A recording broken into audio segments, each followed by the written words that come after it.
Okay, this is the side stick right here. Feels quite nice, has quite a large range of movement, as you can see.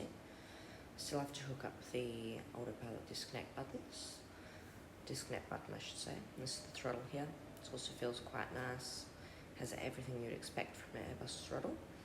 Thrust reversers, fuel cut-off switches, the engine start knob, etc. I have removed the Airbus detents for the throttle because I've been mostly flying 777 in flight gear. The Airbus detents obviously wouldn't fit.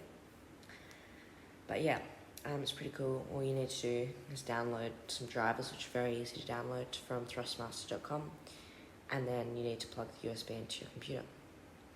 So yeah, overall, a pretty good quality product.